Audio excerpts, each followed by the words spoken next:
Apparently G2 gave Chaotic the option to build a team around him, and he said to just release them. What? Honestly, comp Apex is not in a good spot right now. Yeah, honestly, if I was Chaotic, I'd probably go back to Europe as well, because there's no way he doesn't get a shot on a top team. Liquid, G2, and C9 all left this past month. Comp Apex is not in a good spot. Orgs are leaving. New orgs aren't coming in. That has nothing to do with TSM doing well. And this is like the biggest thing right here. Liquid dropping their roster, and they were the second best team in all of Pro League. Team Liquid dropping their team when they were one of the best in the world signals EA mismanaging the esport. Wasn't there supposed to be esports Apex skins? Yes, but EA dropped the ball and decided to basically refuse any type of decent revenue sharing, which orgs have basically said out loud. That's basically why that is literally why Liquid left.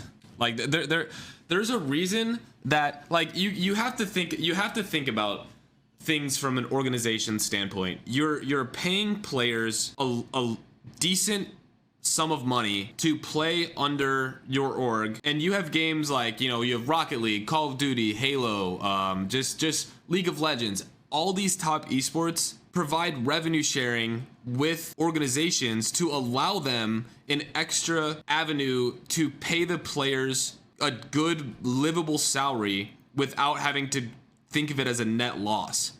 So in a business sense, it's manageable when there is some sort of revenue sharing in a way for these orgs to make money back. Now, with what EA chose to offer the orgs, it seems that there is a large disconnect between what EA was willing to offer and what the orgs were willing to accept that would not have given these orgs enough sustainability to offer these large salaries to pay for these teams that deserve it based on viewership that Apex has, and EA is choosing not to provide any revenue to these orgs that would allow them to stay in the game.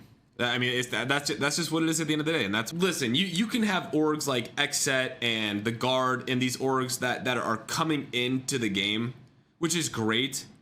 But when you have big tier 1 orgs like Liquid, C9, and G2, which are established orgs, these are established orgs that have investors that they need to report to. That's a bigger issue than looking at smaller orgs like Xset and Guard that are trying to get their foot in the door in the first place because they don't have those like top teams.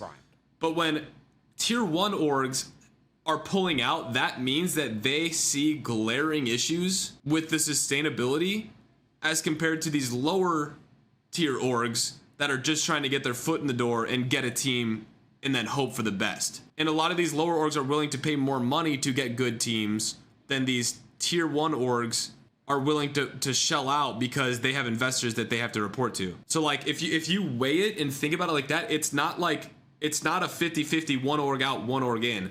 These tier 1 orgs that are leaving, they see something that is a glaring issue. They see a unsustainable ecosystem that will never provide them a way to make a return on investment. And these other orgs that are coming in are just hoping to be seen.